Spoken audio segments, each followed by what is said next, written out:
público poder ingresar el día de hoy. Bueno, en fin.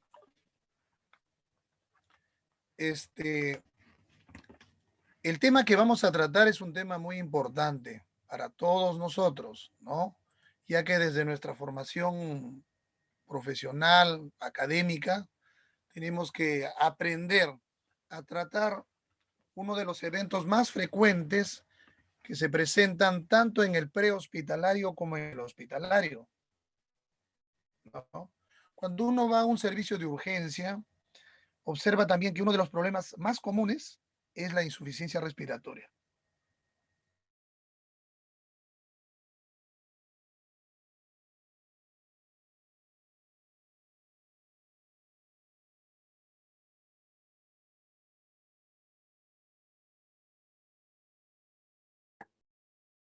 Doctor Zamora, doctor Zamora,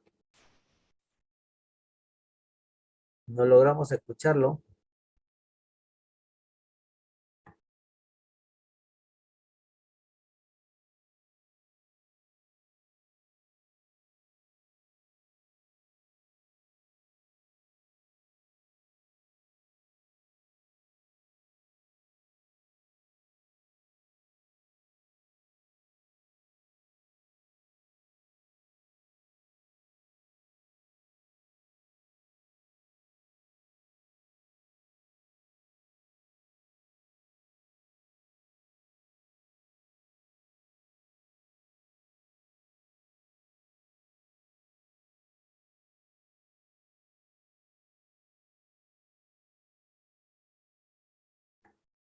Hola, hola, Stephanie, ¿me copias? Doctor, sí, parece Parece- que el Se doctor salió, se ¿no? ha conectado. Parece que se ha desconectado. Sí, pues, sí, sí, sí, justo estoy viendo eso. Doctor, Me ¿lo puede parece. llamar? Tal vez se le ha apagado la computadora, porque ¿Cómo, incluso perdón? lo puede llamar porque parece que se le ha apagado la computadora. Sí, sí, lo estoy llamando por su celular. Parece que tiene problemas con su internet, pero me parece. Ok, Ya. ya, doctor. A ver, voy a ver qué problema. Ya. Espérame, Steffi, gracias por la comprensión.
Doctor Zamora,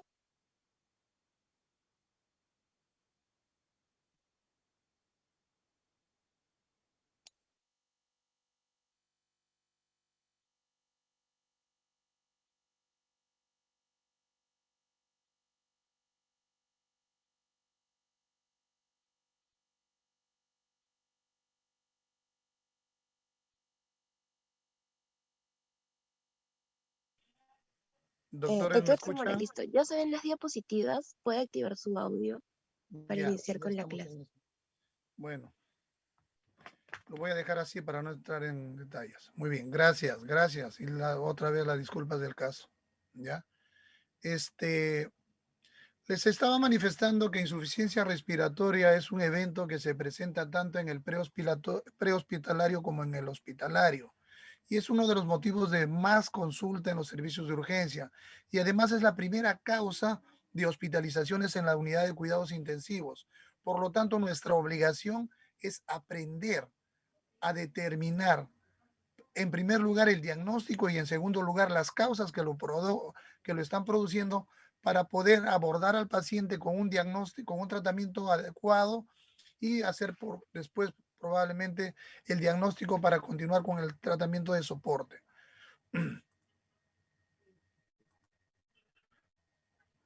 ¿Qué es lo que queremos lograr con esta clase? Que ustedes comprendan los mecanismos de la fisiopatología de la insuficiencia respiratoria, así como los mecanismos que llevan al paciente a hipoxemia e hipercapnia, ¿no?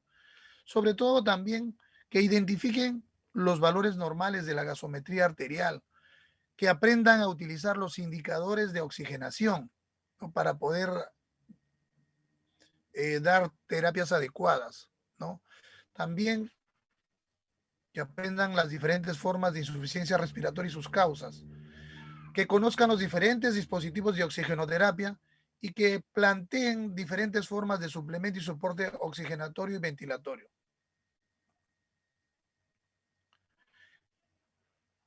En este evento vamos a definir lo que es insuficiencia respiratoria, la epidemiología a nivel nacional e internacional, la fisiología y la fisiopatología, qué cosa es hipoxemia, hipercapnia, qué cosa es gradiente arterial, índice de oxigenación, el PAFI, muy comúnmente utilizado en esta pandemia, los gases arteriales, sus valores normales, la clasificación de la insuficiencia respiratoria, el diagnóstico y el manejo específico y las medidas generales que se utilizan. Muy bien.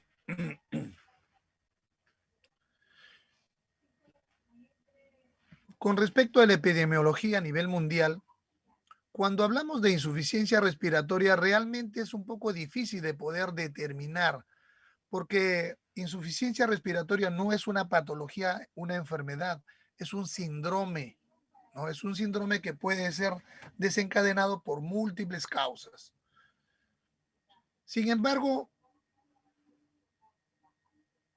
nos llegan datos de Europa en donde nos informan que la incidencia de insuficiencia respiratoria aguda potencialmente mortal es de aproximadamente 77,6 a 88,6 casos por cada 100.000 habitantes por año. En el Reino Unido, los ingresos, en un estudio reportado, nos dicen que la insuficiencia respiratoria como ingreso en la unidad de cuidados intensivos está dado a la cabeza por neumonía con un 5,9%, seguido de POC y también de asma. Y que la mortalidad hospitalaria que se encuentra es también secundaria neumonía en un 49,4%, seguido por EPOC y asma, ¿no? Probablemente el número de pacientes registrados y que llegan con insuficiencia respiratoria a nivel mundial en los hospitales que tengan características menos graves, probablemente no sea reportado, ¿no? No se ha reportado.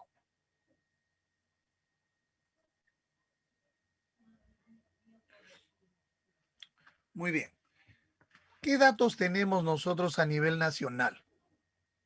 En el año 2008 se hizo un corte, un estudio en el hospital, en el servicio de emergencias del Hospital Rebagliati, en los cuales se incluyeron 1.029 casos. Y se encontró que los tres principales motivos de ingreso fueron disnea, dolor abdominal y trastorno de sensorio, estando la disnea como principal motivo de ingreso. Los diagnósticos que se encontraron para hospitalizarse en emergencia fueron insuficiencia respiratoria a la cabeza con 11,2%, hemorragia gastrointestinal, enfermedades renal crónicas en hemodiálisis descompensados y sepsis, ¿no? La mortalidad que se halló en este corte, en este estudio, fue de 5,73%. Pero observen ustedes que las dos causas principales de fallecimiento fueron insuficiencia respiratoria con un 39%, seguido de shock séptico con un 19%.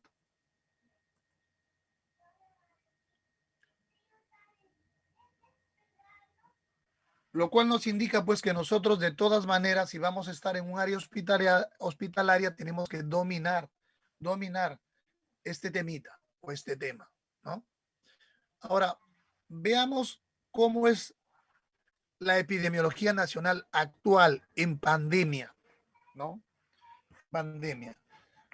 En este cuadro, en esta gráfica, nosotros observamos dos cortes. Uno, que lo hicimos antes de que inicie la pandemia, y el otro, durante la cresta, durante la ola de la pandemia. El primero va a corresponder a febrero de 2020. El número de pacientes admitidos fue de 433, el número de pacientes hospitalizados, ¿no? Y observen cómo las cuatro primeras causas de ingreso está ITU a la cabeza, con 121 pacientes, seguido de insuficiencia respiratoria, con 86 pacientes, seguido de enfermedad renal crónica, y ACV. Los porcentajes corresponden a ITU 28%, insuficiencia respiratoria 20%, enfermedad renal crónica 13% y ACV 11%, ¿no? Vean cómo la torta se reparte entre estas patologías. Sin embargo, en julio del 2020, estamos en la cresta de la ola, el número de pacientes admitidos casi se duplicó y de 400 pasaron a 814. Y las primeras cuatro causas de ingreso fueron insuficiencia respiratoria, uropatía obstructiva, dolor abdominal y TEC.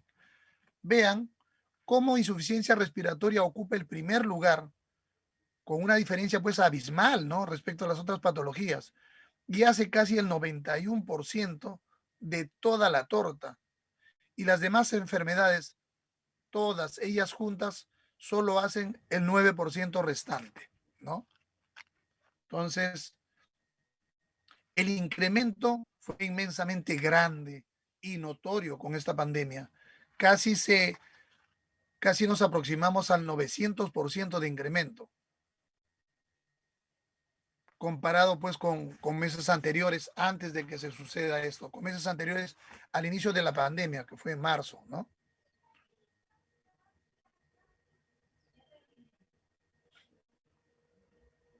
Pero ¿cómo definimos nosotros insuficiencia respiratoria? Se define como la incapacidad del aparato respiratorio para poder llevar a cabo un intercambio gaseoso que consiga satisfacer las necesidades que tiene nuestro organismo para poder hacer su metabolismo normal. Así se define, ¿no? Pero lo que queremos que tengan en cuenta acá es una cosa. La insuficiencia respiratoria aguda no es una enfermedad por sí misma, sino más bien la consecuencia de una serie de problemas que interfieren con la capacidad del sistema respiratorio de poder cumplir adecuadamente su función. Ahora, este inadecuado intercambio gaseoso puede deberse a disfunción de uno o más componentes esenciales, como pueden ser, por ejemplo, el control de la ventilación por parte del sistema nervioso, la ventilación propiamente dicha, la difusión a nivel alveolo capilar o alteraciones de la perfusión a nivel sanguíneo, ¿no? Cuando nosotros definimos en la práctica clínica, lo podemos definir desde el punto de vista gasométrico, que insuficiencia respiratoria es cuando encontramos una presión arterial de oxígeno menor de 60 milímetros de mercurio, con o sin alteración de la presión arterial de CO2.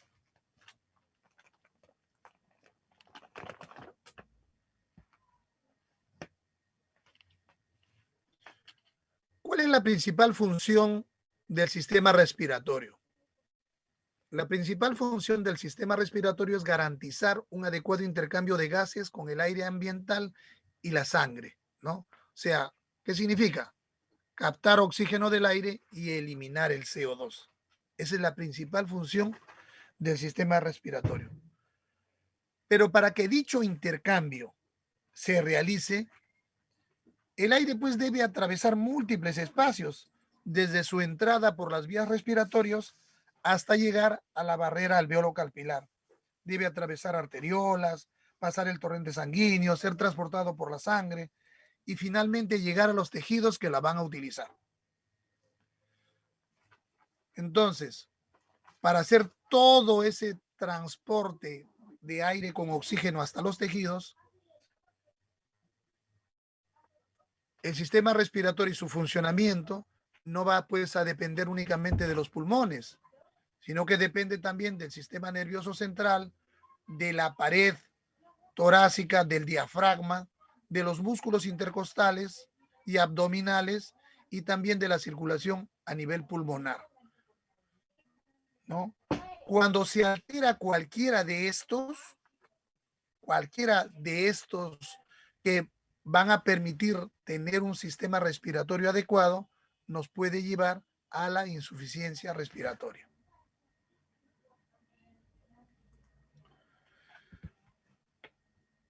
Muy bien. Una vez que ingresa ya el aire a los pulmones, a nivel de la unidad alveolo-capilar se realiza el intercambio gaseoso. Esta es la unidad alveolo-capilar y a ese nivel se va a realizar el intercambio gaseoso, ¿no?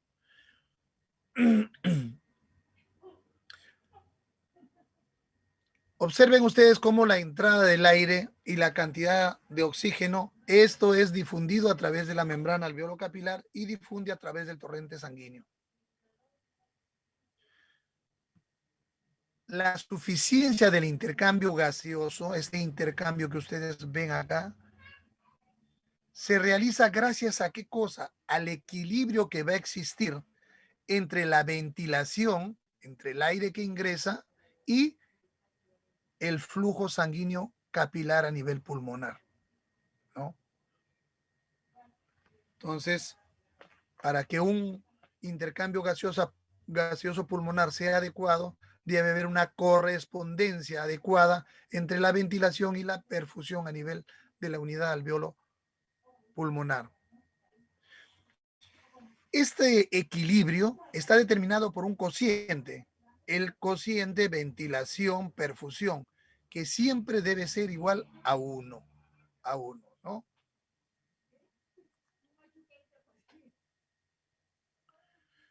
Entonces, en conclusión, el intercambio gaseoso va a estar determinado por la velocidad con que ingresa el aire fresco a los alveolos. ¿Y esto por qué está dado?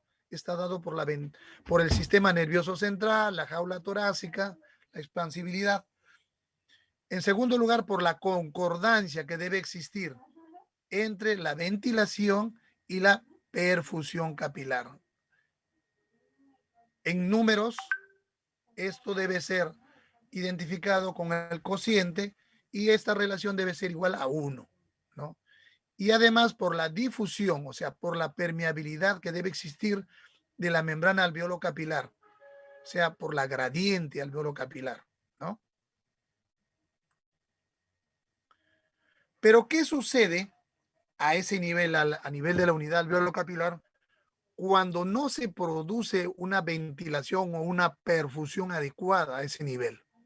Vamos a mencionar dos patrones anormales muy comunes que se pueden presentar para el intercambio gaseoso. El primero de ellos es cuando observen ustedes acá, cuando hay una ventilación disminuida con una adecuada irrigación capilar, ¿no? Entonces el cociente que se obtiene es un cociente menor a 1. El cociente de ventilación-perfusión es menor a 1, ¿no? A esto se conoce como SHAN intrapulmonar, ¿no? Y hablamos de SHAN verdadero cuando indica pues una ausencia total de intercambio gaseoso. Y hablamos de mezcla venoso cuando este cociente se encuentra entre 0 y 1. Es mayor de 0 pero menor de 1. Y conforme aumenta esta mezcla gaseosa, siempre se va a aproximar a 0. La fracción de SHAN normal en un paciente normal va de 2 a 5%. Entonces, en el SHAN intrapulmonar observamos que hay una disminución de la ventilación alveolar, pero se conserva o está implementada la perfusión. El otro patrón anormal que nosotros vamos a observar es este, en donde la ventilación alveolar está normal. Sin embargo, la perfusión se encuentra disminuida y a esto se conoce como ventilación del espacio muerto. El coeficiente ventilación-perfusión es mayor a 1, ¿no? En personas normales, este coeficiente, este índice, está entre 0,2 a 0,3.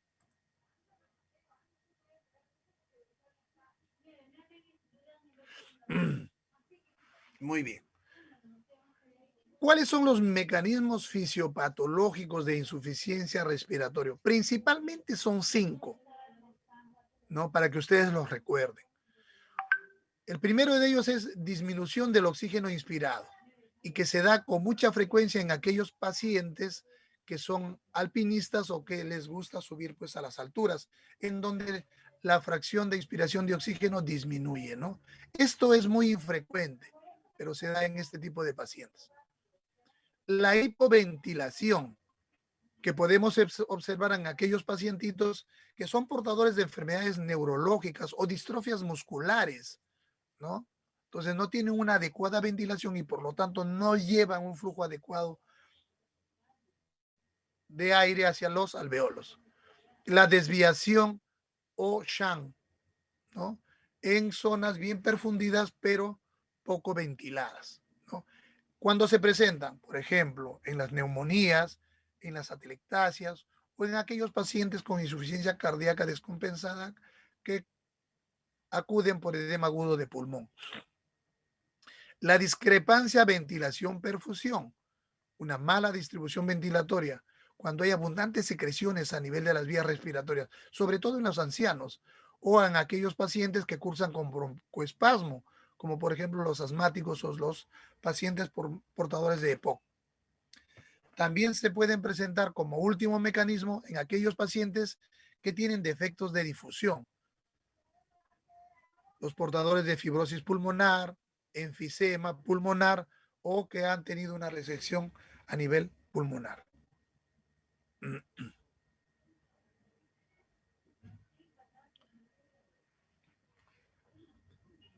¿Qué características vamos a ver en estos mecanismos fisiopatológicos?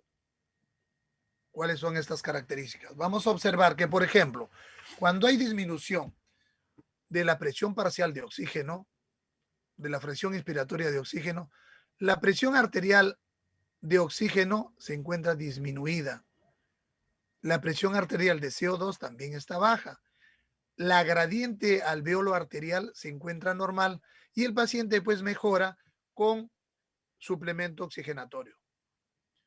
Cuando hay hipoventilación alveolar, la presión arterial de oxígeno está disminuida, la presión arterial de CO2 se puede encontrar alta, la gradiente alveolo arterial es normal y mejora también con suplemento oxigenatorio.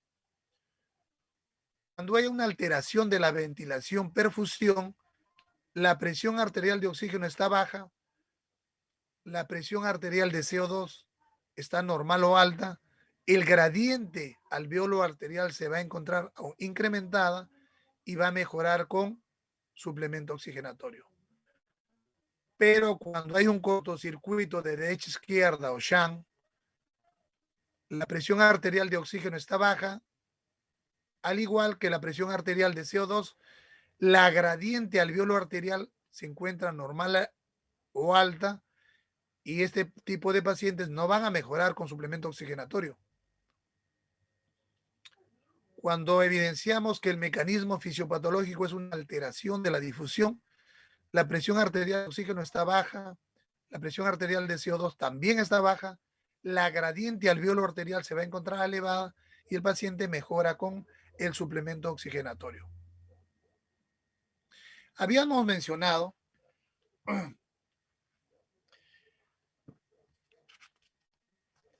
que el principal transportador de oxígeno en la sangre es la hemoglobina. Entonces, la hemoglobina va a liberar o va, digamos, a tener mayor enlace con el oxígeno de acuerdo a la curva de disociación que ésta pueda tener, ¿no? Entonces, cuando uno tiene, observen usted en esta gráfica, una presión arterial de oxígeno incrementada, entonces va a tener también una saturación de oxígeno mayor, ¿no? Y la curva se va a desviar hacia la derecha. Cuando se desvía hacia la derecha, se va a provocar en aquellos pacientes en los cuales van a tener un pH disminuido, van a tener incremento de la temperatura, van a tener una presión arterial de oxígeno, de CO2 elevada, o el 2,3-disfosfoglicerol va a estar incrementado. Y va a tender a ir hacia la izquierda en pacientes que cursan con patologías que tienen características contrarias a las ya descritas.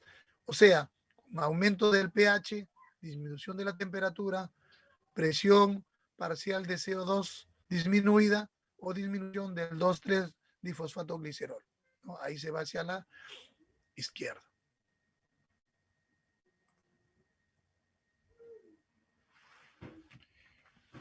Ahora, ¿qué cosa es la fracción inspiratoria de oxígeno?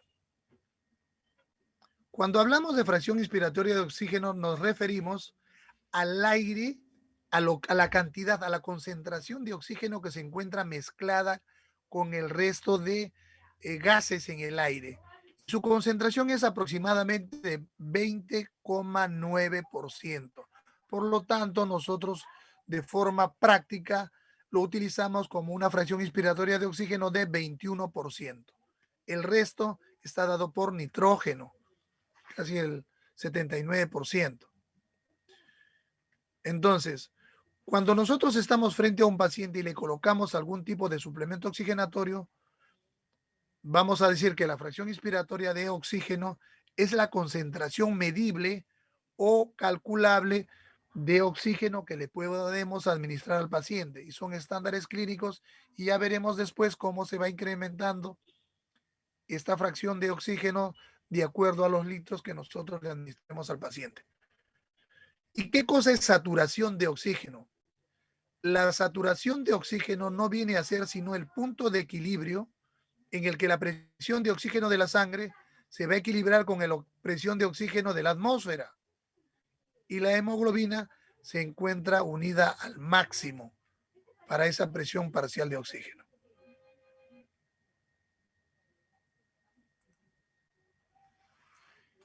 Cuando hablamos de hipoxemia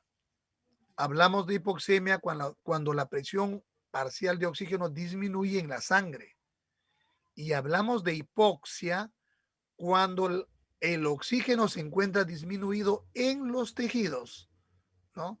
Entonces, nosotros hablamos de hipoxemia cuando gasométricamente observamos una presión parcial de oxígeno menor de 80 milímetros de mercurio. Y esta puede ser leve, moderada o severa, de acuerdo a los valores. Si se encuentra entre el rango de 60 a 79, hablaremos de una hipoxemia leve. Si se encuentra entre 40 y 59, hablaremos de una hipoxemia moderada. Y si es menor de 40, hablaremos de una hipoxemia severa. Entonces, habíamos definido que hipoxemia es cuando un paciente tiene una presión parcial de oxígeno menor de 80 milímetros de mercurio. Sin embargo, nosotros, para determinar el nivel de presión parcial de oxígeno de una persona, ¿cómo lo hacemos? Si el paciente tiene más de 60 años, debemos restar 1 milímetro de mercurio debajo del nivel mínimo de 80 para poder calcular cuánto le corresponde. Este procedimiento no se aplica a pacientes mayores de 90 años. O también podemos utilizar otra fórmula. La presión parcial de oxígeno esperada está dada por esta diferencia, 104 menos la multiplicación de una constante 0,27 por los años que tiene el paciente, siempre y cuando el paciente se encuentre sentado. Si el paciente está en supino, echado, debemos hacer esta diferencia, 103,5 menos la multiplicación de una constante que es 0,42 por los años para poder obtener esa presión parcial de oxígeno cuando está en supino.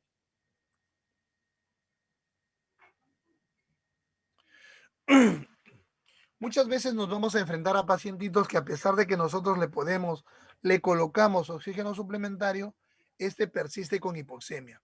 A eso se llama hipoxemia refractaria. Pero hipoxemia refractaria lo vamos a definir en aquel paciente que tiene una presión parcial de oxígeno menor de 60 milímetros de mercurio cuando se le administra una fracción inspiratoria de oxígeno mayor de 35%. Entonces, allí hablamos de hipoxemias refractarias. Pacientito que ya está con oxígeno, con un FiO2 mayor de 35 y a pesar de eso encontramos su presión parcial menor de 60 milímetros de mercurio. O también hablamos de hipoxemia refractaria cuando la presión parcial de oxígeno es menor de 60 milímetros de mercurio con un FiO2 menor de 0,35, en el cual ustedes le han hecho la prueba de oxígeno menor de 10 milímetros. O sea, ¿qué hicieron? Elevaron el FiO2 en 0,2 y se obtuvo una elevación menor de 10 milímetros de mercurio en la presión parcial de oxígeno. Si a pesar de elevar esto, ustedes obtienen una elevación menor de 10 milímetros de mercurio, también estamos hablando de hipoxemia refractaria, siempre y cuando tenga la presión parcial de oxígeno menor de 60. Cualquiera de estas dos es útil para poder hacer el diagnóstico. ¿Cuándo se observa hipoxemia refractaria? En aquellos pacientes portadores de enfermedades cardiovasculares que tienen shock intracardíaco de derecha a izquierda o son portadores de fístula arteriovenosa pulmonar. Y a nivel pulmonar, cuando tienen una neumonía consolidada, atelectasia lobular, una neoplasia gigante o un síndrome de distrés respiratorio del adulto.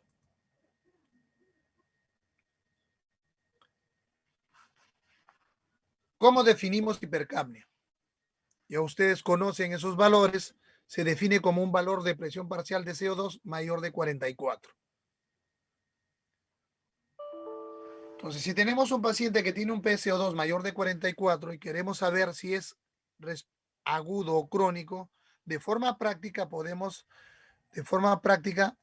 observar, ¿no?, que si se ha elevado el PCO2 y el pH disminuye, eso nos indica agudeza. O sea, hay acidosis respiratoria, pero aguda. Por el contrario, si se eleva el PCO2 y el pH casi no se mueve o se mantiene estático o varía muy poco, eso indica cronicidad, ¿no? Indica cronicidad.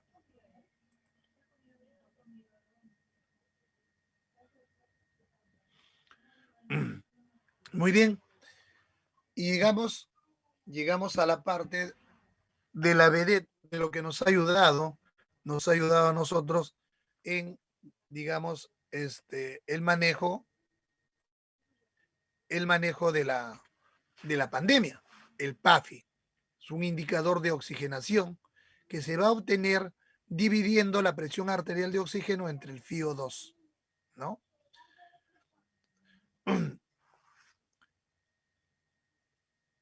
lo que se quiere o se indica es que el incremento, conforme uno va incrementando la fracción inspiratoria de oxígeno, la presión arterial de oxígeno debe elevarse de forma proporcional.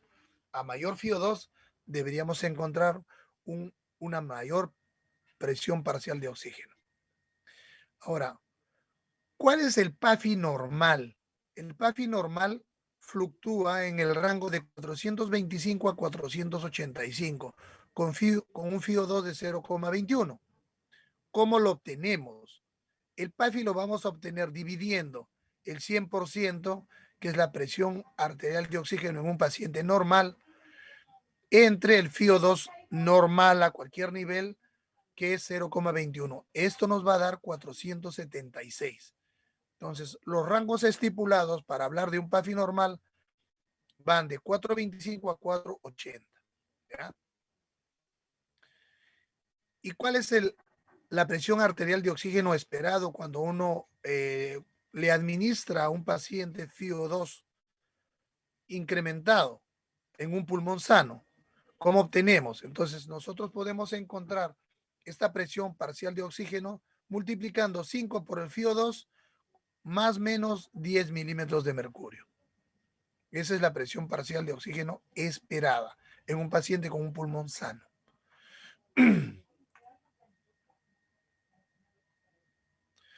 Muy bien. En el año 2012 se reunieron en Europa, en Berlín, y el consenso de las unidades de cuidados intensivos publicó estos indicadores de Berlín, ¿no? Para poder determinar las categorías del síndrome de distrés respiratorio. Y lo clasificaron en 3 grandes grupos. Síndrome de distrés respiratorio leve, cuando el PAFI estaba menor de 300, moderado cuando era menor de 200 y severo cuando era menor de 100. Cada uno de ellos estaba en relación a la mortalidad que producían en los pacientes, asociándose a una mortalidad de 27% para la forma leve, 32% para la moderada y vean, de hasta 45% para la forma severa, ¿no? No se olviden que el PAFI en individuos sanos debe ser mayor de 450. El rango habíamos descrito anteriormente que va desde 425 hasta 480. Muy bien. Ahora veamos lo que es gradiente alveolo arterial. El gradiente alveolo arterial no viene a ser sino la diferencia entre las presiones de oxígeno a nivel alveolar y la presión de oxígeno a nivel arterial, a nivel de la unidad capilar de la circulación. La gradiente alveolo arterial tiene un valor normal entre 10 a 20. Ese es su valor normal, 10 a 20, ¿no? ¿Para qué nos va a servir? Nos va a servir para medir indirectamente las anomalías de la ventilación-perfusión, ¿no? Mide indirectamente anomalías de ventilación y de perfusión. Lo que quiero que se acuerde de acá es que toda gradiente por encima de 20, toda gradiente por encima de este valor de 20 se considera patológica. Ya es patológica. Ahora, esta gradiente también va a variar con la fracción inspiratoria de oxígeno. Y lo otro es que la gradiente alveolo arterial aumenta en 5 a 7 milímetros de mercurio por cada incremento del 10% en el FiO2. Recuerden ello. ¿Cómo obtengo yo la gradiente alveolo arterial? ¿No? Habíamos dicho que esta es la diferencia entre la presión parcial de oxígeno alveolar y la presión parcial de oxígeno a nivel arterial, que su valor va de 10 a 20. La presión alveolar está dada por la presión barométrica y la presión del vapor de agua, menos la presión del vapor de agua multiplicado por la fracción inspiratoria de oxígeno que tiene el paciente, menos la presión arterial de CO2 entre una constante que es 0,8. ¿Cuál es la presión barométrica a nivel digamos, sobre el nivel del mar. 760 es la presión barométrica. ¿Y cuál es la presión del vapor de agua? Es 47. De tal forma que nos sale una constante, 713. El FiO2 va a depender de cuánto le estamos administrando al paciente. Si es un FiO2 ambiental, será pues 0,21%. ¿Cuál es la presión arterial de CO2 normal? 40%. Y la constante 0,8.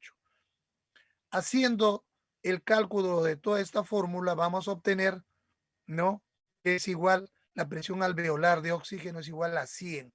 Y habíamos dicho que la presión arterial de oxígeno, perdón, que la gradiente alveolo arterial es de 10 a 20 y la presión arterial de oxígeno es 90.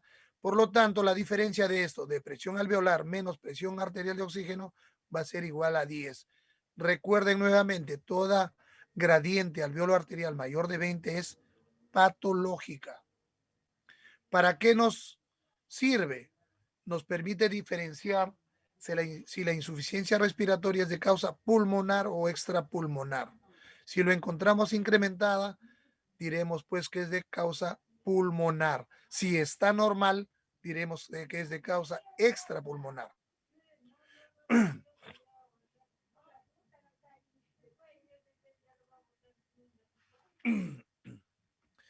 Ahora, ¿cómo podemos calcular el SHAN, el porcentaje de SHAN intrapulmonar?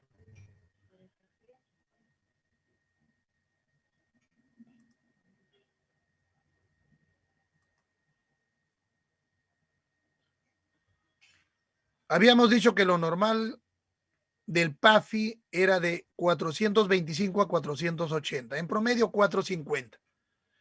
Entonces, por cada 100 de diferencia, el SHAN es aproximadamente de 5%. Si nosotros tenemos un PAFI, por ejemplo, de 170 y la presión, el PAFI normal es de 450, la diferencia va a ser 280. Si por cada 100 hay 5% normal con 280, vamos a tener un 14% de SHAN. ¿Cómo calculamos el SHAN intrapulmonar con la gradiente? Por cada 20 milímetros de mercurio de gradiente, eso equivale a un 1% de SHAN.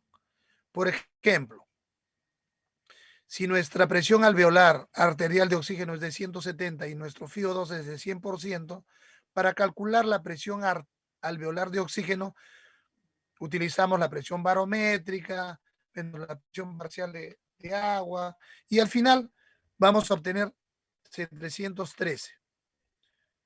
Perdón, 663. Entonces, estos 663 le vamos a restar la presión arterial de oxígeno y vamos a quedarnos con 493. Si la gradiente alveolo arterial en pacientes con FiO2 de 100 es de 50 a 70, por lo tanto, si le resto a 493,70 me quedan 423. Si habíamos dicho que de cada 20 equivale a 1% de SHAN, de 423 vamos a obtener un 21,15% de SHAN. ¿Por qué es importante calcular todas estas cosas?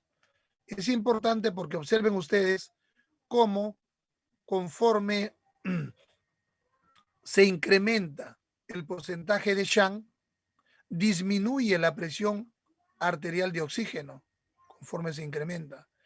Y conforme se incrementa también el SHAN, la presión arterial de CO2 llega hasta cierto rango, a un punto de equilibrio en el cual este también empieza a incrementarse. Entonces, el porcentaje de SHAN es inversamente proporcional a la presión arterial de oxígeno, ¿no? Y está relacionado directamente con la presión parcial de CO2. En esta otra gráfica nosotros observamos cómo a mayores porcentajes de SHAN, así nosotros incrementemos el FiO2, este va a incrementar la presión parcial de oxígeno muy levemente, ¿no? A mayor SHAN, mayor FiO2, pero menor incremento de la presión parcial de oxígeno.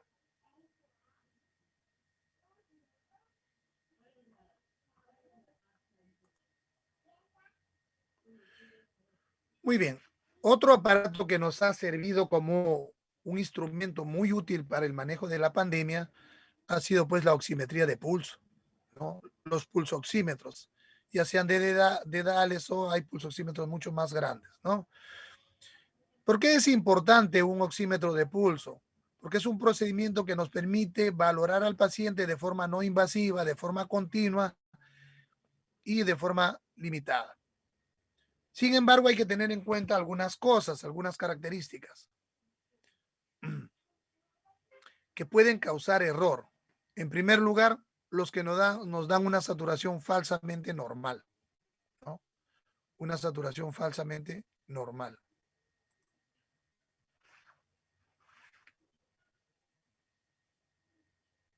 Como son, por ejemplo, la meta o la carboxihemoglobina.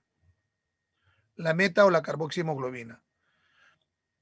Niveles elevados de hemoglobina glicosilada y también la luz ambiental, que es la que cruza y interfiere con la saturación normal.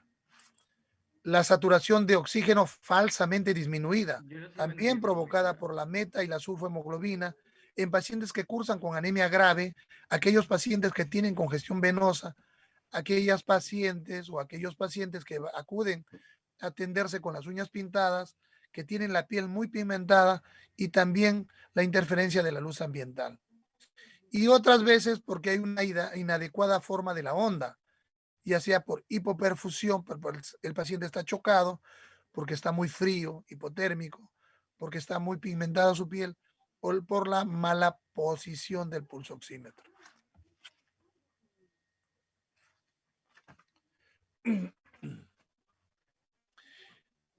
Recordar que los niveles de saturación de oxígeno fluctúan entre 95 a 99%, eso es lo normal.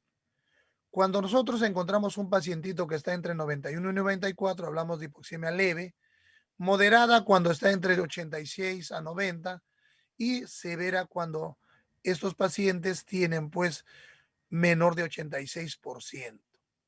A nivel prehospitalario hay una correlación, ¿no? Cuando se utiliza la pulsoximetría y vemos que cuando el paciente satura entre 90 y 95%, decimos que la presión arterial de oxígeno se encuentra entre 60 y 80 milímetros de mercurio. Cuando la saturación de oxígeno es 90 o menor, significa que la presión parcial de oxígeno está en 60 milímetros de mercurio y por lo tanto el paciente está en insuficiencia respiratoria aguda.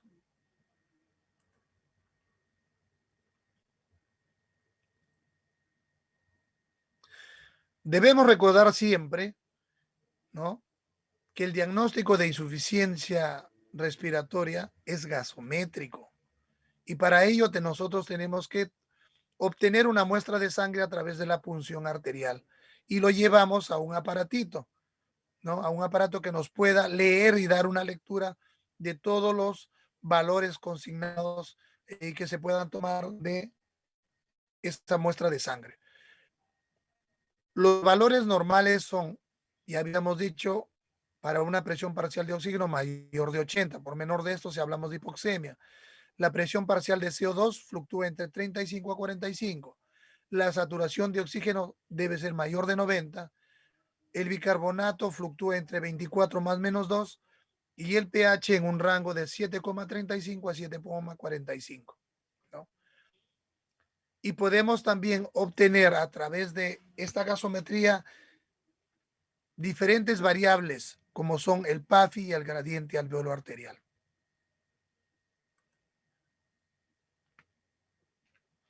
¿Cómo podemos clasificar nosotros la insuficiencia respiratoria? En tres grandes grupos. De acuerdo al criterio clínico evolutivo, vamos a tener insuficiencia respiratoria aguda, vamos a tener insuficiencia respiratoria crónica y vamos a tener insuficiencia respiratoria crónica reagudizada. Eso es de acuerdo al criterio clínico evolutivo.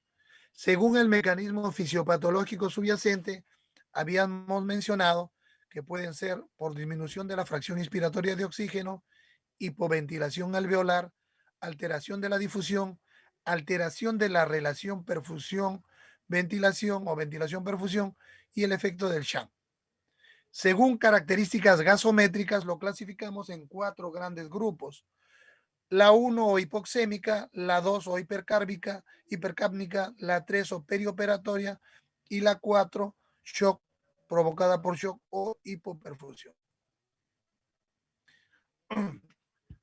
Estos son los mecanismos de la insuficiencia respiratoria, ¿no es cierto? Gasométrica. Oxigenatoria o hipoxémica, provocada por un desequilibrio de la ventilación pulmonar o la presencia de shunt intrapulmonar. La tipo 2, ventilatoria o hipercápnica, por disminución de la ventilación alveolar o aumento del espacio muerto. En estos casos estamos hablando de que no hay un buen fuelle en el paciente que permita llevar la cantidad necesaria de aire hacia los alveolos. La tipo 3 o perioperatorio, que se produce por aumento de volumen de cierre por disminución de la capacidad vital. Y en la tipo 4 es la que está asociado a estados de hipoperfusión o estados de shock. ¿Cuáles son las causas de insuficiencia respiratoria? Observen cómo en tipo 1 está pues el síndrome de distrés, el asma, el edema agudo cardiogénico, la fibrosis intersticial, neumonía, neumotórax, tromboembolismo pulmonar o la hipertensión pulmonar. En la tipo 2 o ventilatorio, trastornos del sistema nervioso central, de la unión neuromuscular como Guillain-Barré, miastenia, un traumatismo vértebro-medular, trastornos musculares de la pared como distrofia, polimiositis, tórax batiente. En la tipo 3, síndrome de distrés respiratorio del adulto, asma severa, EPOC. Y en la tipo 4, cuando un paciente cursa con shock secundario, por ejemplo, a un IMA, a una hemorragia, a una sepsis. ¿Cómo hacemos el diagnóstico de insuficiencia respiratoria? Ya habíamos dicho que para precisar el tipo de insuficiencia respiratoria, el diagnóstico fino es por gasometría. Nosotros podemos tener ya una presunción diagnóstica por las características clínicas que pudiera tener el paciente. Sin embargo, eso debemos corroborarlo con la gasometría. ¿Y qué tenemos? Le pedimos un AGA, un hemograma para poder determinar las diferentes causas si es que estamos sospechando un problema infeccioso, bioquímica o electrolitos, enzimas cardíacas, perfil de coagulación, dímero D o ProBNP.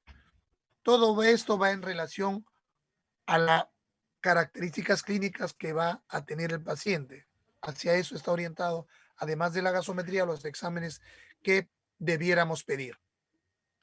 En cuanto a estudios por imágenes, podemos valernos de una radiografía de tórax, una tomografía axial computarizada, una ecografía que está muy de moda y que se utiliza mucho actualmente en todas las emergencias, la ecografía, un scan, ventilación, perfusión y el electrocardiograma si es que estamos sospechando un problema cardiovascular.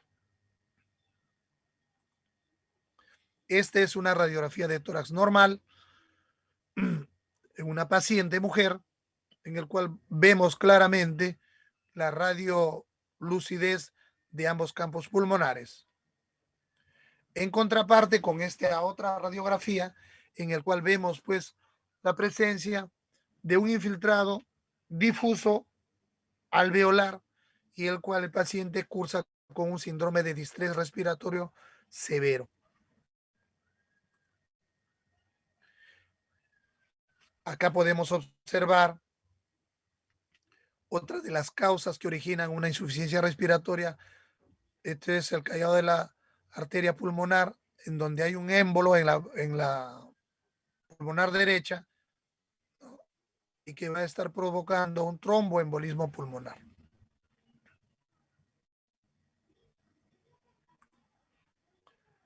¿Y cuáles son las manifestaciones clínicas de los pacientes? Las manifestaciones clínicas de los pacientes van a estar en relación a si es por hipoxemia o por hipercapnia. Si es por hipoxemia, el paciente se va a encontrar disneico, taquimneico, vamos a observar cianosis peribucal o distal, diaforesis. El paciente puede estar taquicárdico o bradicárdico, hipertenso o hipotenso, de acuerdo a la evolución que tengan del de la enfermedad de fondo que está padeciendo. Puede presentar incoordinación motora, soñolencia, convulsiones e incluso estar en coma, ¿ya? Si el paciente cursa con hipercapnia, vamos a observar un paciente pues desorientado, con tendencia al sueño, aletargado, ¿no? Con dolor de cabeza, a veces con temblores, asterisis y también puede llegar al coma. Entonces, de acuerdo a las manifestaciones, si es por hipoxemia o por hipercapnia. Este es un cuadro en que nosotros vamos a cuantificar o mencionar o valorar. Habíamos dicho que la insuficiencia respiratoria no es una enfermedad única o no es provocada por una enfermedad única, sino que es un síndrome que es provocado por múltiples enfermedades, ¿ya? Entonces, que pueden ser pues de origen ventilatorio, a nivel respiratorio, cardíaco o nivel cerebral.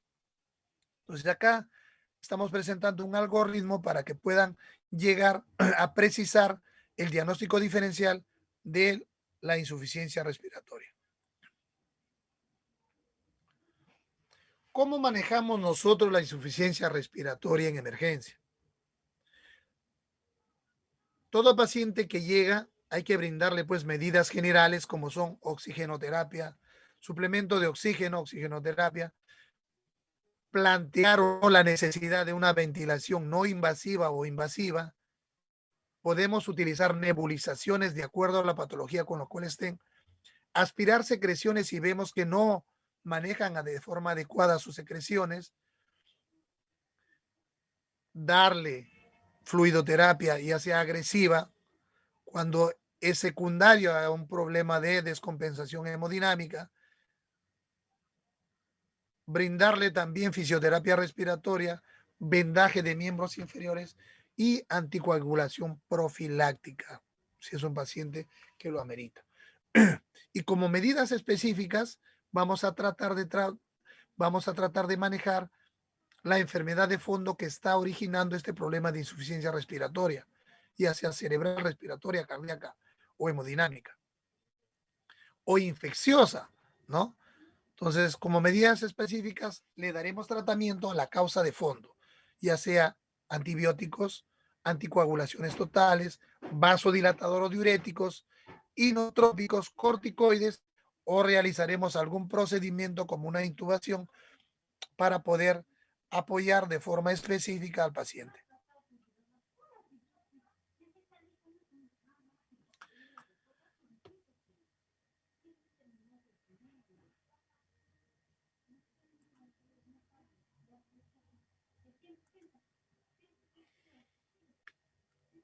Esto es para más o menos explicarnos por qué cuando un niño tiene algún problema respiratorio se afecta más que un adulto y desarrolla rápidamente insuficiencia respiratoria.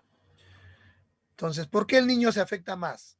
Porque tiene inmadurez de su centro respiratorio, sobre todo en el prematuro, ¿no? Y esto provoca apneas. Tiene menor tolerancia a la fatiga muscular, como tiene una caja pequeña, sus músculos también están menos desarrollados, ¿no? Sus músculos intercostales, el diafragma incluso. Tiene una mayor participación de la vía aérea periférica en la resistencia total al flujo aéreo. Tiene ausencia de ventilación colateral. Tiene una mayor distensibilidad de la pared torácica, pero su componente retráctil elástico es menor.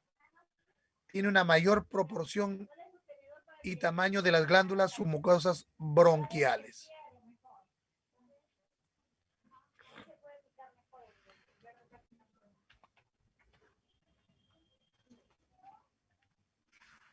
¿Cuáles son los objetivos de la oxigenoterapia? En términos generales son tratar la hipoxemia, disminuir el trabajo respiratorio y disminuir el trabajo miocárdico, que son los que a las finales van a agotar al paciente y van a llevar al fracaso ventilatorio, oxigenatorio y a la muerte. Pero como parámetros, ¿qué es lo que debemos monitorizar? Debemos ver que su presión parcial de oxígeno sea mayor de 60. Pero a la vez que administramos suplemento oxigenatorio, debemos tratar en la medida de que, de que esta fracción inspiratoria de oxígeno sea menor de 60. Que la frecuencia respiratoria que realice el paciente sea menor de 24. Que su frecuencia cardíaca sea menor de 100. Y que su presión arterial sistólica sea mayor de 100. Y su saturación sea mayor de 90. O sea, nosotros debemos darle al paciente medidas que nos permitan llevar cuando estamos monitorizando estas fracciones a estos valores del paciente, a estos valores. Muchas veces vamos a encontrarnos con pacientes que tienen pues una presión parcial de oxígeno de 50. Tenemos que tratar de que sea mayor de 60. Empezamos muchas veces con una fracción inspiratoria de 100% en aquellos pacientes que sometemos a ventilación mecánica. Entonces debemos disminuir esa fracción inspiratoria a menor de 60. Lo ideal sería que esté en 40. Que cuando respire el paciente, pues veamos que este no está por encima de 20. Bueno, estos valores son a los cuales nosotros debemos de llevar a nuestros pacientes. Esos son nuestros parámetros objetivos. Y como dispositivos de oxígeno, ¿qué tenemos para poder brindarle al paciente este suplemento? Tenemos los dispositivos de bajo flujo que tienen un FiO2 variable y los dispositivos de alto flujo, aquellos que tienen un FiO2 constante. Dentro de los dispositivos de bajo flujo tenemos las cánulas nasales, las mascarillas faciales y las máscaras con bolsa de reservorio. Y dentro de las de alto flujo tenemos las máscaras de Venturi y las cánulas de alto flujo.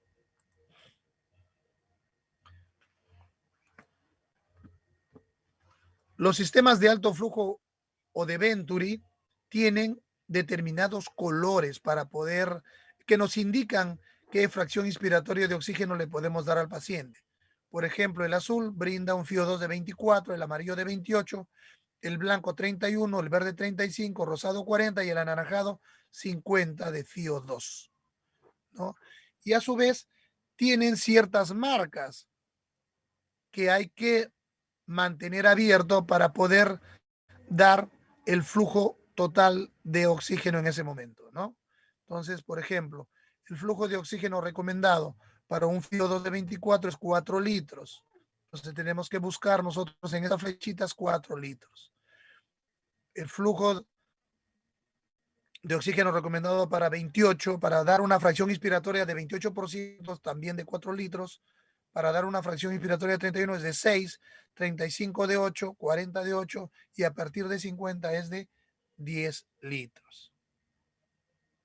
Acá hay unas marquitas que nos dicen cuánto es lo que queremos administrar y con cuánto es el flujo a elegir en el caudal que nosotros queremos dar para conseguir el FiO2 deseado.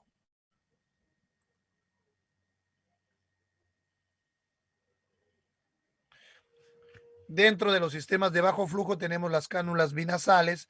Recordar, creo que ya han hecho ustedes un seminario de oxigenoterapia, que van escalándose de acuerdo a los litros por minuto, 24, 28, 32, 36 y hasta 40%.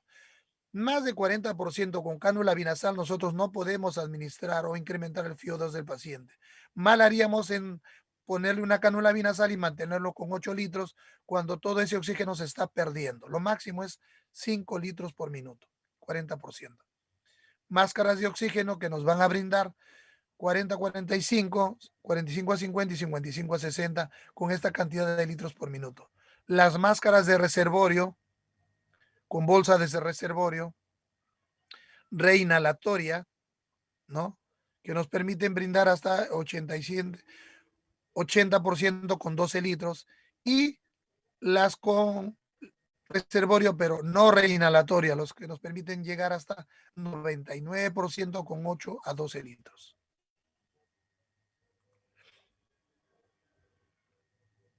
Esa es la diferencia entre las con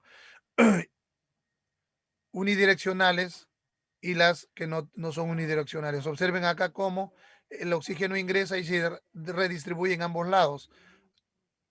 Acá el oxígeno ingresa y se concentra a nivel de la bolsa de reservorio porque tiene una bolsa unidireccional que solo permite la salida cuando el paciente respira.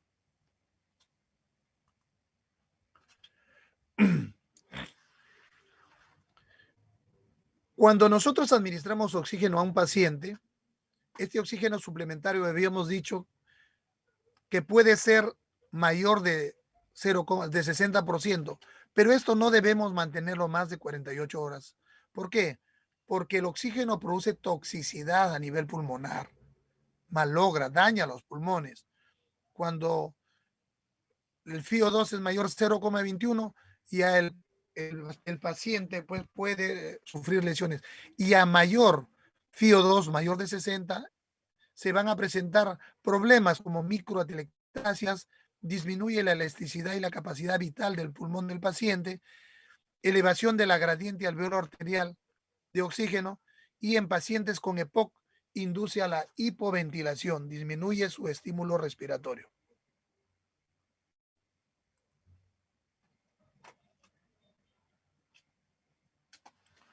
Muy bien. Cánulas de alto flujo. ¿En quiénes está indicado las cánulas de alto flujo?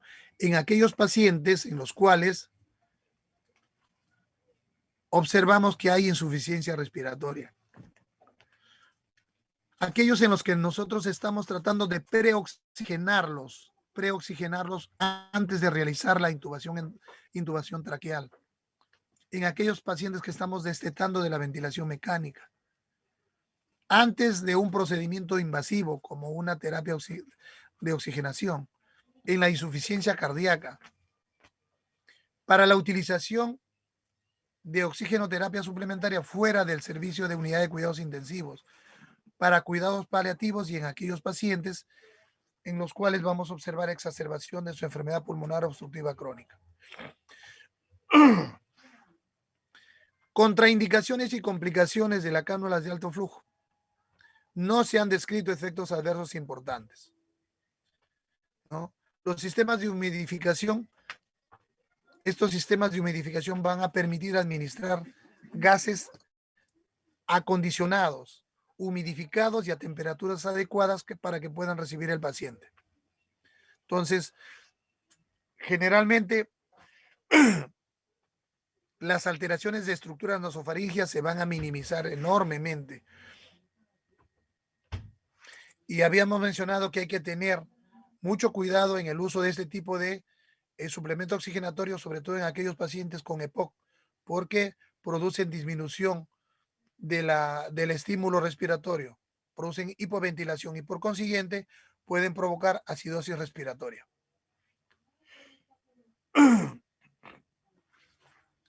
Si vemos que un paciente, a pesar de haber utilizado cánulas de bajo flujo, alto flujo, no obtenemos la respuesta adecuada, la alternativa final es ofrecerle ventilación mecánica. Pero esa ventilación mecánica puede ser de dos tipos: ventilación mecánica no invasiva y ventilación mecánica invasiva. La ventilación mecánica, ¿qué va a hacer? Va a sustituir la función respiratoria normal de forma temporal, ¿ya? Y esto va a ser hecho por respiradores, estas máquinas. El objetivo es disminuir el trabajo respiratorio en el paciente, revertir la hipoxemia y la acidosis respiratoria. Cuando tratamos de elegir cuál de las modalidades vamos a utilizar, tenemos que pensar de forma razonable. Para ventilación mecánica no invasiva, necesitamos que el paciente esté despierto, que colabore, ¿ya? Se requiere también contar con personal entrenado que nos ayude a monitorizar. Y nuevamente hay que hacer una adecuada selección del paciente. No podemos colocar un paciente que tiene algún trastorno de sensorio bajo o disminuido, o que tenga abundantes secreciones, o que esté hemodinámicamente inestable. No, se necesita un paciente estable hemodinámicamente y despierto que colabore.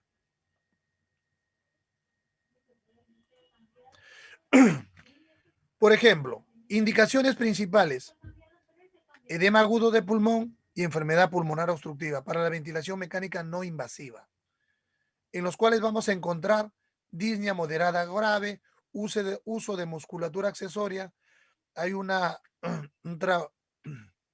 descoordinación tóraco-abdominal para la respiración, la frecuencia respiratoria se encuentra por encima de 30. Si nosotros le hacemos gasometría, observamos que puede tener un PAFI menor de 300, una presión parcial de oxígeno menor de 60 y una saturación de oxígeno menor de 90 con un FiO2 mayor de 50%. En las enfermedades pulmonares obstructivas, se indica en aquellos pacientes que tienen las mismas características del paciente con edema agudo del pulmón, pero que cursan con acidosis respiratoria, un pH en 7,3. Contraindicaciones tenemos relativas y absolutas, ¿no? Relativas, habíamos dicho, depresión leve del sistema de conciencia, no aplicar en pacientes que tienen una escala de Glasgow menor de 8, están confundidos o agitados, con secreciones abundantes, ¿no? Contraindicaciones absolutas: obstrucción de vía superior, parada respiratoria, agitación, shock.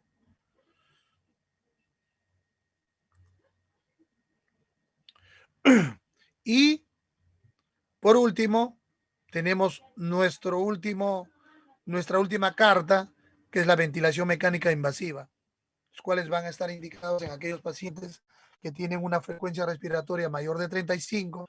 Vemos que es un paciente que está agotando su musculatura respiratoria, frente a pacientes que cursan con hipoxemia refractaria, un mal manejo de vía respiratoria, un paciente que está con encefalopatía de algún grado, la indicación es ventilación invasiva.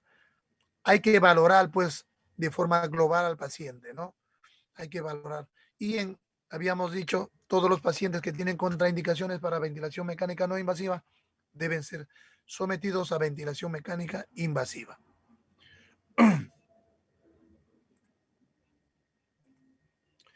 Muy bien, doctores. Esto ha sido el tema de hoy. Estoy atento a sus preguntas.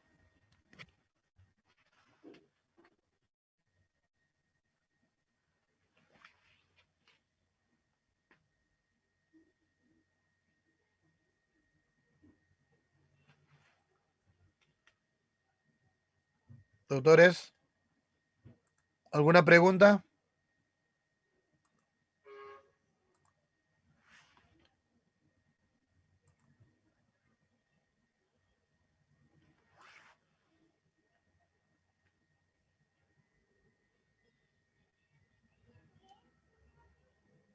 ¿Alguna pregunta?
Doctores,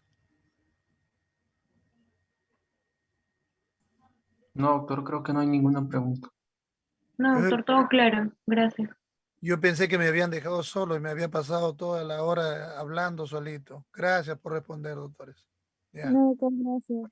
Gracias, Gracias, doctor. doctor. Hasta luego. Gracias.